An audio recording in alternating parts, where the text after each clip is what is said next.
A couple of weeks ago, I was at Lernerville Speedway. It was a nostalgia night at the track. I know that longtime race fans enjoy seeing vintage race cars and former drivers. And for newer or younger fans, they can get a sense of what racing was like many years ago. Don Gamble organized the event.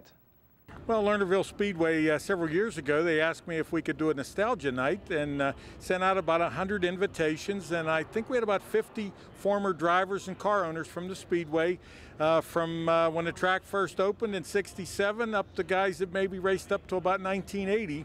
And it's funny because the fellows that quit 30 years ago don't consider themselves old timers, but the fans love it, and I really appreciate them bringing out these cars because that's a lot of work. And we look forward to it. It rained out 2 times and finally got it in tonight, and I think everybody had a good time. Yeah, this brings back memories, I'm sure, of your racing days, or at least watching them as a fan. Well, I did both. Like Andy Lutz is here tonight, and I raced against Andy at the old Motordrome Speedway. But these guys were my heroes growing up. Even when I was racing, they were still my heroes. They were larger than life, and now they're my friends, and it's pretty special, and I like it. Andy, I just want to say, nice job on keeping this car in condition it was back when you raced it. Thank you very much.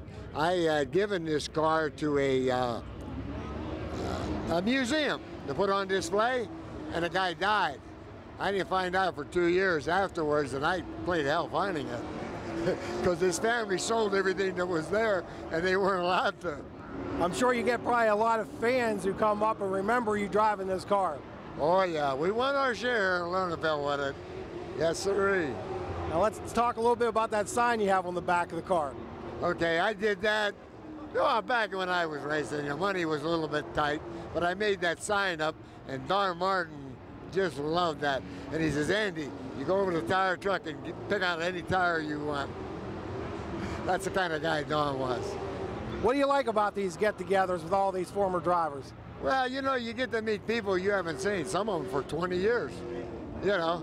And they had this get-together, and these guys come out, and you start BSing. You can remember this guy, that guy, you know, and it's wonderful.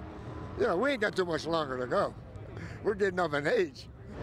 You won at many different racetracks, Blackie. What stood out about Lernerville back in the day? Well, Lernerville was one of the places I won pretty regular, driving 2 different divisions. And I've actually been to a lot of racetracks. I've probably been in, I think, a little bit more than 80 different racetracks over the years. I've been in about 15 different states. I've run Daytona Beach. But this is a very good track. They keep the track nice, good competition. What do you think about these new cars compared to what you guys used to race? Well, they're pretty much the same.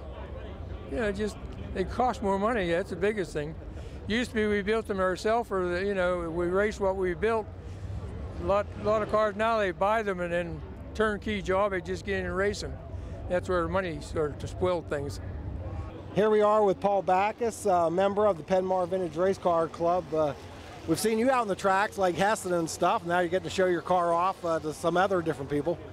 This is my home track. I live 20 minutes away from here, and I usually tow 3.5 to 4.5 hours to race in central Pennsylvania.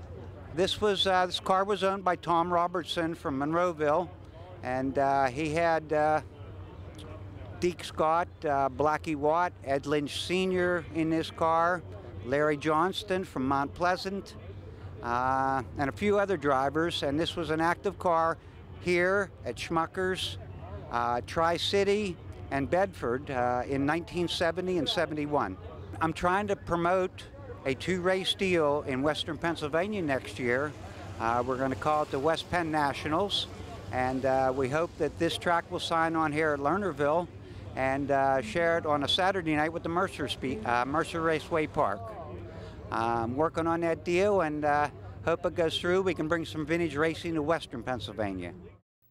Before we go, let's take a look at some special upcoming races for this week. Hopefully, Tropical Storm Irene does not interfere with this weekend's events.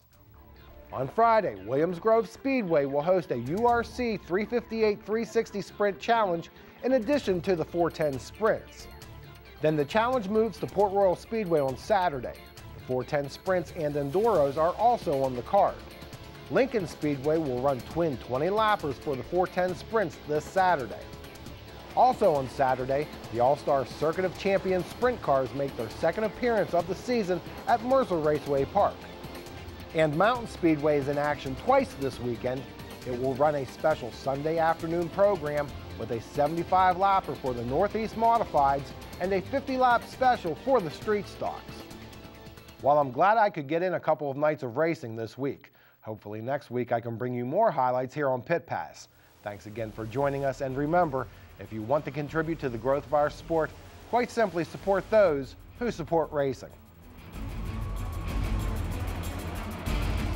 Pit Pass has been brought to you by Jake's Karts,